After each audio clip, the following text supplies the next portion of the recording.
Break के बाद एक बार फिर से आप सभी का स्वागत है। सुंदर होना कौन नहीं चाहता है, लेकिन बहुत सारी आजकल ऐसी चीजें हैं जो हमारे सौंदर्य के बीच में आ जाती हैं, जैसे कि कील मुहासे।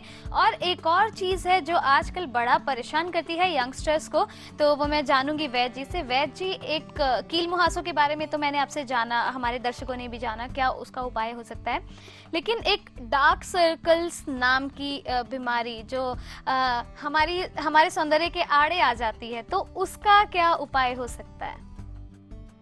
आंखों के नीचे काले धब्बे आने के कई कारण हैं।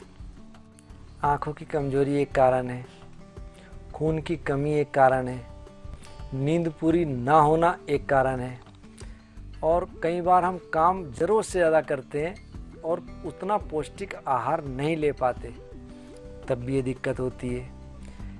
किसी महिला में श्वेत प्रदर की शिकायत बहुत ज़्यादा होती है, जिससे उसके शरीर के अंदर कमजोरी आने लगती है। ऐसे ही पुरुषों में परमेह नामक रोग होता है, सीमेन अपने आप डिस्चार्ज होने लगता है, तब भी आंखों के नीचे कालापन, कमजोरी नज़र आने लगती है। तो सबसे पहले तो हमें उस कारण को देखना चाहिए कि जिस कारण से ये दिक्कत आ रही है।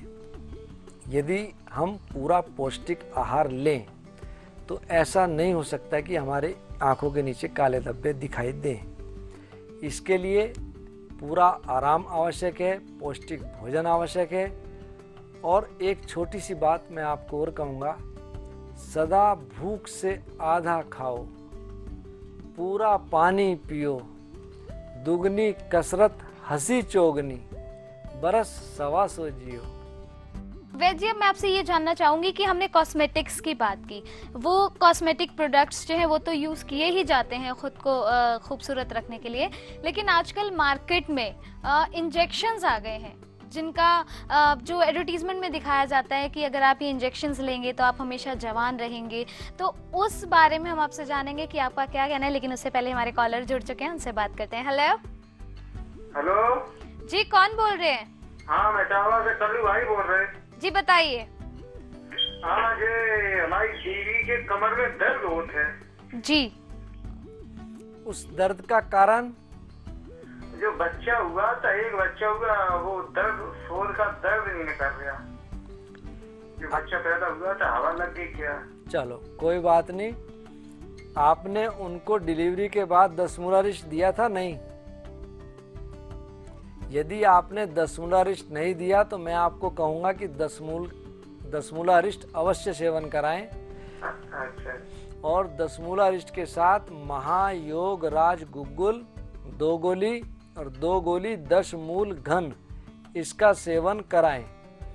और ये ध्यान रहे कि खाट पे वो ना सोएं, खाट या बिस्तर उनका ढीला ना हो, टाइट हो, और फोम का गद्दा ना हो। उसके लिए पतला रुई का गद्दा तख्त पे प्रयोग करें, आराम मिलेगा। साथ में आपको मार्केट से रासना सप्तक क्वाथ ये ले लें। रासना, गोखरू, गिलोय, पुनर्नवा, सौंठ, अमलतास, इन सब से मिलकर के बनता है। आप इसको मार्केट से ले लें। 10 ग्राम सुबह 1 गिलास पानी में खूब पका लें, चौथाई रह जाए उसको छान के पिलाएं। मैं ये उम्मीद करता हूँ कि ये समस्या इनकी जड़ से खत्म हो जाएगी। आप भी हमारे इन कॉलर की तरह अपने अपनों को बिल्कुल स्वस्थ रख सकते हैं। अगर आपके घर में किसी को भी कोई परेशानी है, कोई बीमारी है जो ठीक नहीं हो पा रही है, तो आप हमें अभी कॉल कीजिए। नंबर्स लगातार आपकी टीवी स्क्रीन पर दिए जा रहे हैं। इन नंबर्स पे कॉल करके आप डायरेक्ट वैद जी से बात कर सकते हैं, उनसे अपॉइंटमेंट भी ले सकते हैं। तो वैद जी, जैसे कि हम सुंदरता के बारे में बात कर रहे हैं, मैंने आपसे एक सवाल किया था कि आजकल मार्केट में इंजेक्शंस आ गए हैं जवान रहने के लिए, तो उन इंजेक्शंस के बारे में क्या कहना चाहेंगे? क्योंकि जो यंगस्टर्स है वो इन चीज़ों के लिए बहुत ज़्यादा तत्पर रहते हैं, क्रेजी रहते हैं और बहुत जल्दी अट्रैक्ट हो जाते हैं, तो उनसे क्या कहना चाहेंगे आप? रेचा जी, इस तरह के प्रयोग से आपको याद हो काफ़ी पहले हमने बात भी की थी कि जवान तो नहीं होंगे लेकिन परेशान जरूर हो जाएंगे। एक छोटी सी बात आपको बीच में काटना चाहूंगी। कुछ इंजेक्शंस हाइट लंबी करने के लिए भी आते हैं, जो यंगस्टर्स को लगता है कि कहीं ना कहीं आज के टाइम में सुंदर दिखने के लिए हाइट होना बहुत ज़रूरी है। उसी के लिए बता रहा हूँ कि इस तरह के इंजेक्शन से अक्सर हार्मोन्स डिस्टर्ब हो जाते हैं। आदमियों के दाढ़ी होती है, ठीक है, अच्छी लगती है, लेकिन इस तरह के हार्मोनल इंजेक्शन से मैंने बहुत सी महिलाओं में देखा कि उनके दाढ़ी आ गई। अब आप खुद सोचो, यदि किसी लड़की के दाढ़ी आए तो कैसा महसूस करेगी। इस प्रकार के प्रयोग से जिंदगी भर रोने के सिवा और कुछ नहीं बचता। दूसरा, आवाज़ में भी उनकी चेंजिंग आ जाती है। तीसरा, कई बार जैसे पहले हमने चर्चा की कि हर औरत का सपना होता है माँ बनना, हर आदमी का सपना होता है बाप बनना। इस तरह के प्रयोग से कई बार जब हार्मोन्स बहुत तेज़ी से चेंज हो जाते हैं, आदमी अपनी यौन क्षमता समाप्त कर देता है। तो मैं तो ये कहूँगा कि एक चीज़ हमारे पास आई या नहीं आई, लेकिन दूसरी चीज़ हमने खो दी, ऐसे प्रयोग से बचना चाहिए। रही बात हाइट बढ़ाने की, उसके लिए आप खूब कसरत करो, घूमो, जॉगिंग करो, रस्सा लटको, रस्सा कूदो, अपने आप जितनी मैक्सिमम हो सकती है बढ़ेगी। और इन आर्टिफिशियल चीज़ों से बढ़ाने से कोई फ़ायदा नहीं है।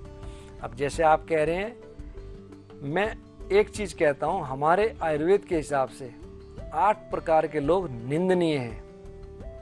बहुत ज़्यादा लंबा, बहुत ज़्यादा छोटा, बहुत ज़्यादा मोटा, बहुत ज़्यादा पतला, बहुत ज़्यादा गोरा और बहुत ज़्यादा काला, और बहुत कम बालों वाला और बहुत ज़्यादा बालों वाला। तो कई बार इन चीज़ों से प्रयोग करने से आदमी इस प्रकार के अष्टनिंदीय पुरुषों में आ जाता है। इसलिए खोने के लिए हमारे पास बहुत कुछ है, हमें ना खोएं, और खोने के बाद आज तक किसी को पुरानी क्षमता नहीं मिली। तो इसलिए इन चीज़ों से बचें। बिल्कुल सही कहा आपने। हम आगे बातचीत और करेंगे, लेकिन हमारे कॉलर हमारे साथ जुड़ चुके हैं, आइए उनसे बात करते हैं। हेलो। हाँ, मैं नैनीताल से बोल रहा हूँ। जी बताइए। घनश्याम जी बोल रहा हूँ नैनीताल से। जी बताइए घनश्याम जी। ये हमारी मदर का ना पेट के ऊपर जो है, पेट में नीचे कुछ प्रॉब्लम नहीं है, नीचे ऊपर पेट में जो है और कमर में पीछे दर्द रहता है बहुत ज्यादा जी। तो हमने अल्ट्रासाउंड भी कराया, एक्सरे भी कराया, तो कोई फायदा नहीं, कोई उसमें कोई चीज नहीं निकल रही जी। और दर्द इस टाइप का होता है कि जैसे मतलब एक अजीब सा काटने टाइप का आता है। ठीक, आप एक काम करें, हाँ 2 गोली शिलाजीत वटी और 2 गोली मनोहर बूंद रामफल वटी सुबह शाम दिन में 2 बार सेवन करें। महानारायण तेल की उस स्थान पे हल्की सी मालिश करें और मालिश करने के पश्चात किसी कपड़े से बांध दें। और दूसरा, मार्केट से आप रासना सत्तक क्वाथ ले लें, 10 ग्राम लेकर के 1 गिलास पानी में खूब पकाएं और 20 बूंद उसके अंदर महानारायण तेल की डाल दें, छान करके उनको पिलाएं। ये दर्द से इनको मुक्ति मिल जाएगी। यदि ब्लड सर्कुलेशन रुका होगा तो वो भी ठीक हो जाएगा। और साथ ही साथ इस चीज़ का विशेष ध्यान रखें कि वो फोम के गद्दे पे ना सोएं और खाट पर ना सोएं। उनके लिए पतला रुई का गद्दा तख्त पे बिछा करके सोएं, अच्छा रहेगा। और गरम सरद चीज़ों से बचें, दही, खटाई, चावल, इनसे बचें। अब वैद्य जी, हमने हमारे कॉलर से बात की, आपसे बहुत सारी बातचीत की। अब बारी आती है आपके पेशेंट की, क्योंकि उनसे बात की है हमारी टीम ने। आइए देखते हैं उन्होंने क्या कहा। जय श्री अहमदाबाद में 2 पाँव में बहुत दुखा होता है, पाँव में बहुत दर्द होता है, घुटनों में भी दर्द होता है, और मुझे थायराइड है और श्वास चढ़ जाता है। और दीपक जी की दवा की लेने से पैरों में दर्द भी कम हो गया, घुटनों में दर्द भी कम हो गया, और जो थकान थी ने वो भी अच्छी हो गई। अब थायराइड में भी थोड़ी राहत है। डॉक्टर की दवा तो लेते हैं, फिर भी उनकी दवा से थोड़ा ज़्यादा अच्छा हो गया। डॉक्टर बहुत अच्छे हैं, हमको तो अच्छी दवा दी है। तो वैद्य जी, आपके एक और पेशेंट आज हमारे साथ जुड़े, हमारी टीम ने इनसे बात की। तो क्या प्रॉब्लम थी इनको, क्या परेशानी थी, किस तरह से आपके पास आए और क्या ट्रीटमेंट दिया आपने इनको? ये महिला अहमदाबाद से है। इनका वजन बहुत ज़्यादा है, आज की डेट में भी ज़्यादा है। लेकिन जब ये मेरे पास शुरू में आई थी, इनका वजन इससे भी बहुत ज़्यादा था। उसके कारण इनके घुटनों में असर पड़ा और इनको अर्थराइटिस बनी। थायराइड की इनको दिक्कत रही काफ़ी समय से, जिसके कारण इनका वजन बढ़ा। तो थायराइड के लिए जैसे कि मैं हर एक को कांचनार बताता हूँ, मैंने कांचनार का इनको प्रयोग करवाया।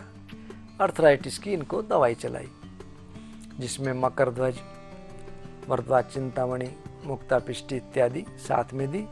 और वजन घटाने के लिए मैंने पहले कहा एक दवाई हम बनाते हैं मेदनाशक गोधनवटी, और दूसरा लौह रसायन। इन दोनों गोली को हमने 2-2 बार इन प्रयोग करवाया रासना सप्तक्वात के साथ। इनका वजन 20-25 किलो लगभग कम हुआ। अर्थराइटिस आज इनकी बिल्कुल ठीक तो नहीं है, लेकिन पिछले काफ़ी समय से ये बहुत ठीक है। ये चलने फिरने से लाचार हो गई थी, लेकिन अब ये सब काम अपने आप कर लेती हैं। परहेज किया, दवाई नियमित सेवन की, और साथ ही साथ दवाई का ध्यान रखा कि कहीं ये ब्रेक ना हो, और आज ये आपके सामने है, काफ़ी हद तक ठीक है। तो सुंदरता के बारे में बात कर रहे थे, अब मैं चाहूंगी आप कुछ छोटी छोटी टिप्स हमारी महिलाओं को दीजिए जो हमेशा खूबसूरत रहना चाहती हैं, और किस तरह से वो अपनी खूबसूरती बरकरार रख सकती हैं। ऋचा जी, खूबसूरती मन की है। आप खुद कहती हैं मस्त रहो, व्यस्त रहो, अस्त व्यस्त बिल्कुल ना रहो। दूसरा, सुख चाहो तो सुख दो। यदि आप सुख चाहते हो तो दूसरे को सुख दो, तो आपको तनाव नहीं होगा। दूसरे को आपके कारण दुख होगा तो आपको भी कहीं ना कहीं दुख मिलेगा। इसलिए मैं इतना ही कहूँगा कि समय पे खाना खाएं, भोजन करें, समय पे पानी पिएं, समय पर सोएं, समय पर उठें, और इन चीज़ों को थोड़ा सा अपने व्यवहार में ले आएं। देर रात तक ना सोएं, ना देर दिन तक हम उठें। जल्दी उठें, जल्दी सोएं, तो हमें कोई दिक्कत नहीं आएगी। मैंने अभी पहले कहा था, सदा भूख से खाओ आधा, पूरा पानी पियो, दुगनी कसरत हंसी चौगनी, 125 बरस निरोगी जियो। क्या बात है, बहुत अच्छा आपने मुहावरा बताया है, और मुझे पूरा यकीन है कि हमारे दर्शकों को आज का ये एपिसोड बहुत पसंद आया होगा।